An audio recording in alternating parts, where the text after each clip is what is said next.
Bonjour, aujourd'hui on va parler de Doomsday Clock. Alors je ne sais pas trop comment aborder cette vidéo, alors je vais me positionner d'une façon un peu particulière parce que j'ai mis ma lampe de youtubeuse et ça fait des reflets, hein, vous le savez. Mais bon, au niveau de l'image, je pense que ce sera mieux. Alors, on va quand même essayer comme ça. Donc on va parler aujourd'hui de Doomsday Clock qui est sorti là la semaine dernière chez Urban Comics. Après des années d'attente, hein, le projet a quand même démarré en 2017. Ça explique certaines choses en fait au niveau de la continuité. Je pense que le récit il était prévu de sortir plus rapidement, donc au niveau de la continuité ça ne posait pas trop de problèmes, mais là comme il est sorti, la, la fin de la série s'est déroulée 3 ans plus tard, il y a parfois des trucs qui sont pas tellement raccord avec ce qui se passe dans, euh, dans Rebirth, du coup, dans le DC Universe actuel. Mais bon, ça on y reviendra peut-être un petit peu avant. Donc avant de parler de Doomsday Clock, il faut évidemment parler de Watchmen, que moi j'ai en édition dès le cours. Cette belle édition que j'avais. Alors, il paraît que c'est pas la meilleure au niveau de la traduction. Bon, moi, rien m'avait tellement choqué. Je trouvais que c'était une belle édition au niveau du format, tous les bonus, etc. Enfin, moi, j'aime beaucoup. Je vais vous montrer tout de suite les pages en gaufrier. Voilà. Il y a des hommages là-dessus dans Doomsday Clock. Tout le récit est en gaufrier également. C'est un exercice de style que je trouve pas. Je me gratte parce que je me suis rasé. J'ai des cheveux partout. Vous allez tout savoir, hein. Donc Watchmen, un récit, si vous ne l'avez pas lu, je vous recommande vraiment de le lire, même s'il est vraiment ancré dans les années 80. Il est de quelle année? 80, 85, 86? Quelle année? 86. Ouais, 86 et 87, ouais. C'est vraiment ancré dans les années 80 avec l'histoire de la guerre froide. C'est scénarisé par Alan Moore, c'est excellent, c'est vraiment un très bon récit, c'est très adulte. Il fait partie de ces comics qui ont fait entrer le média comics dans l'âge adulte, on va dire, avec le Dark Knight de Miller, parfois Daredevil aussi, de Miller également. Mais le Watchmen de Alan Moore et de Dave Gibbons, c'est exceptionnel, c'est vraiment un récit qu'il faut lire, à mon avis. Peut-être pas tout de suite, peut-être pas quand vous démarrez les comics, peut-être pas démarrer directement par Watchmen parce que il y a des codes du comics qui sont un peu explosés à l'intérieur. Et c'est vraiment un récit culte, hein. Pour moi, il faut vraiment le lire. Je voulais encore vous dire un truc, je ne sais plus. Donc oui, c'est Alan Moore, en fait, sur Watchmen, il a pas voulu de suite. Il voulait que le récit reste complet, donc Alan Moore, le scénariste. Il voulait que le récit complet ne connaisse pas de suite. C'est un récit en 12 numéros. Je sais plus. Putain, j'ai des doutes, hein. C'est quand même chiant, j'aurais dû préparer encore une fois. Il y a 12 chapitres, il me semble qu'il y a 12 chapitres. Ouais, il y a 12 chapitres. Il y a 12 chapitres. Je suis complètement largué. Alors oui, il y a 12 chapitres, hein, je dis pas de conneries. Donc si par exemple vous n'avez pas lu Watchmen et que vous voulez quand même vous plonger dans Doomsday Clock, arrêtez là. Ça sert à rien.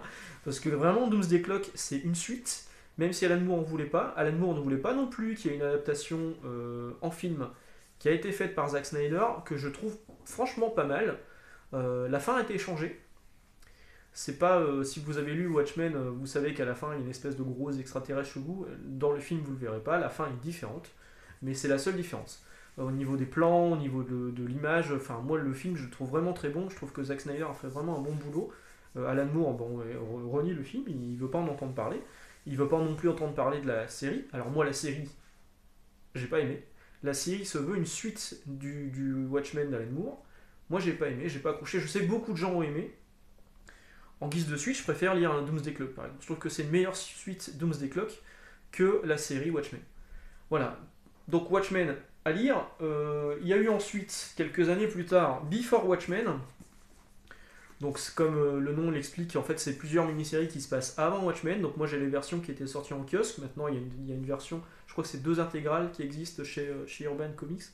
Il y avait les Minutemen, Spectre Soyeux, le comédien, le hibou, Ozymandias, et d'autres séries. Rorschach aussi. Je sais pas si on dit Rorschach. Je vais dire Rorschach. Vous dites comme vous voulez.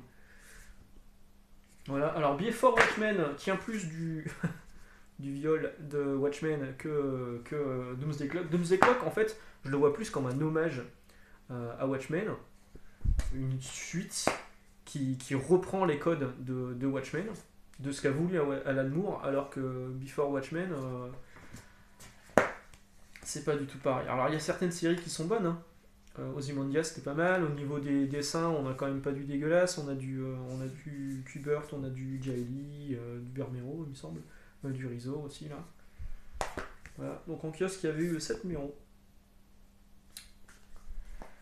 Donc Before Watchmen, c'est sympa. C'est pas indispensable, clairement pas. Euh, mais il n'y a pas l'esprit qu'il y avait dans Watchmen que j'ai retrouvé un petit peu dans Doomsday Clock. Et pour pas vous cacher, moi, Doomsday Clock, bah, je me suis régalé à la lecture. Je me suis enfilé les 12 chapitres assez rapidement. Et vraiment, j'ai trouvé ça bien. Donc cette couverture, déjà, elle était plutôt cool. On voit Rorschach, mais c'est bizarre, il est censé être mort, qui est en train de tabasser le Joker. Vous allez voir qu'il y a des retours de personnages, il y a des explications, il y a des personnages qui vont être catapultés donc, sur la Terre. Donc en fait ça met bien, je vais essayer de pas vous spoiler. Mais c'est la fin de Watchmen. À la fin de Watchmen, donc le tout début de ça, en fait la première moitié du récit, c'est un peu la suite de Watchmen. Où on voit les personnages qui ont réussi à se sortir de l'univers de Watchmen pour se retrouver dans le DC Universe classique et essayer de retrouver le docteur Manhattan, alors pas Mademoiselle Manhattan, ma chère amie, mais plutôt le docteur Manhattan. Et donc la première moitié du récit, c'est un peu ça, alors que la deuxième moitié du récit, on voit pas beaucoup de super-héros de l'univers DC là-dedans.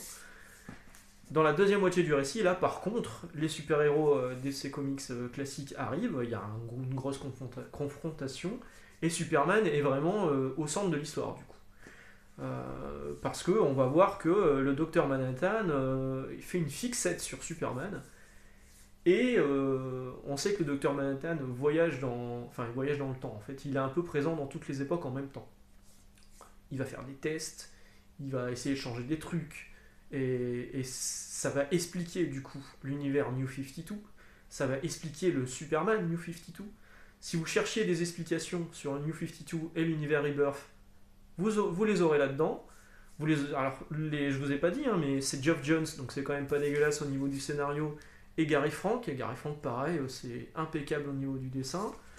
Et franchement, je trouve qu'ils ont vraiment réussi un bel hommage à Watchmen. Alors, voilà, les cases, je vais pas vous spoiler, non, je sais pas. Donc les cases en gaufrier qui sont là, les couvertures, comme dans Watchmen, qui sont en fait la première case du récit. Le contexte politique, donc dans Watchmen on était sur la guerre froide, là pareil, la Russie et notamment Vladimir Poutine qu'on voit à l'intérieur du récit est bien présent dans le récit et vraiment une pierre angulaire du récit, hein. Et à un moment il va se passer une catastrophe qui m'a rappelé ce qui s'était passé sur Civil War, le début de Civil War avec les Young Warriors quand il y a eu cette grosse explosion à cause de Nitro qui a donc provoqué ce schisme entre certains super-héros. Il y a un événement qui rappelle un peu Civil War en Russie. Et donc le contexte politique est là. Il y a cette théorie des Supermen qui est vraiment en toile de fond également, où on accuse l'Amérique de fabriquer des super-héros. Vous allez voir qu'il y a des révélations sur certains super-héros là-dedans également, notamment sur un super-héros. Il y a aussi cette phase sur le Kandak où en fait on peut tous les super-héros donc qui sont accusés d'être fabriqués, machin, il y a un peu une chasse à la sorcière pour les super-héros, ils peuvent se réfugier au Kandak. Et ça rappelle du coup à la fois donc ils ont un asile au Kandak, à la fois Genosha sur les X-Men et aussi Krakoa du coup où tous les super-héros, là, dans ce cas-là c'est tous les mutants, se réfugient au même endroit. Donc ça crée un peu une espèce de super police, etc. Il y a la JSA aussi, la Justice Society of America, la société secrète des justiciers d'Amérique. Je ne sais plus si c'est ça exactement le terme français. Dont on n'avait pas une nouvelle, donc il n'y avait pas eu de série, on ne savait pas ce qu'ils étaient devenus dans l'univers Rebirth. C'est expliqué, voilà, c'est expliqué dedans. Et moi l'explication me convient bien. Il y a aussi un hommage alors sur quelques dialogues, les dialogues sont plutôt bien sentis en plus.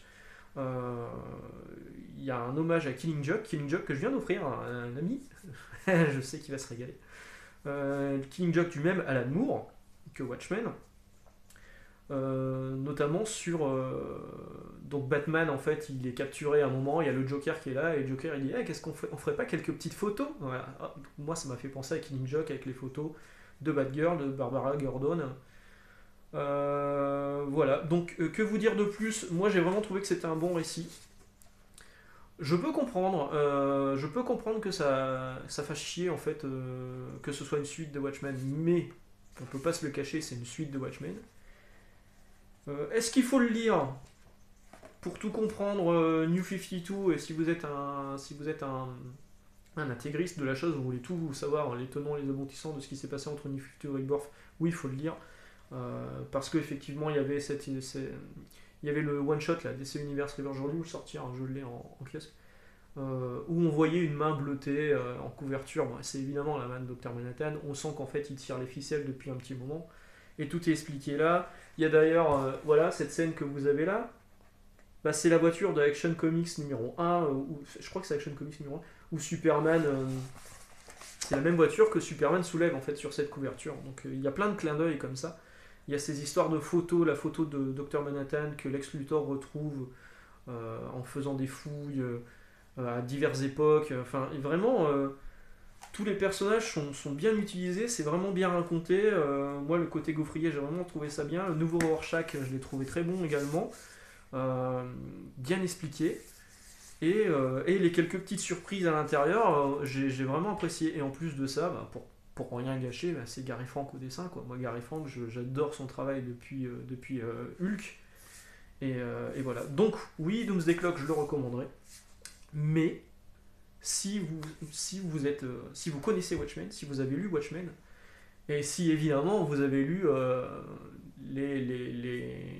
les grands titres de l'univers DC de ces dernières années, il y a même d'ailleurs un moment où on fait référence à la Generation 5, à la génération 5, qui était censée remplacer l'univers Rebirth sous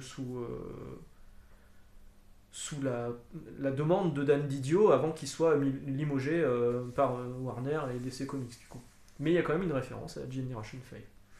Generation 5 qui arrive un peu sous une version remaniée dans un travail éditorial qui durera 2 mois à partir de janvier-février, enfin janvier-février du coup les 2 mois, où c'est Future je sais plus quoi, Future State je crois, où c'est en fait Generation 5 mais remanié.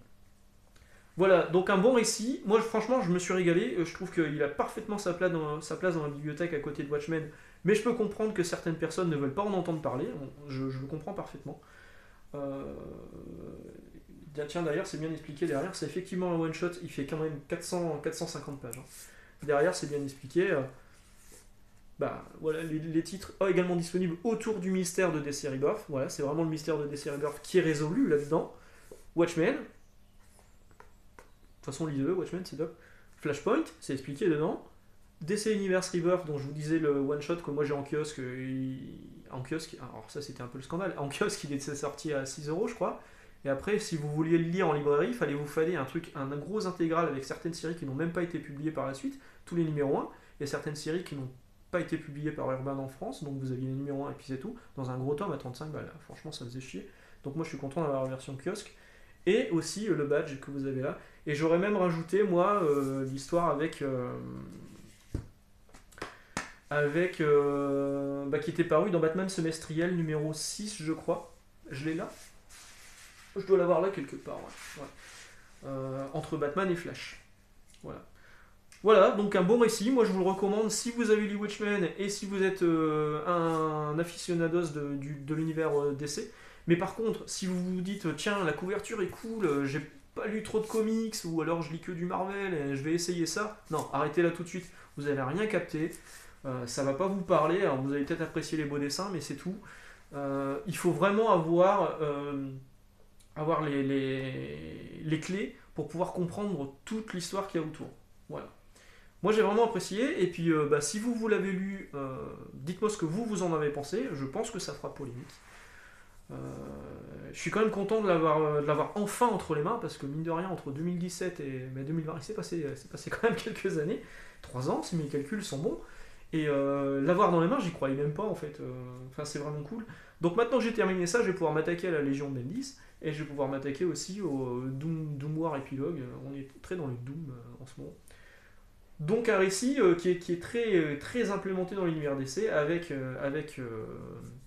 Ozymandias, avec Dr Manhattan et avec Superman qui est vraiment le fil rouge de tout l'univers DC. En fait, on se rend compte que Superman, il est vraiment hyper important dans l'univers DC. Bon, ça, a priori, on le savait déjà. Ce qui est marrant d'ailleurs, c'est que Batman, lui, par contre, il est, on le voit, hein, mais il est limite passé à l'as.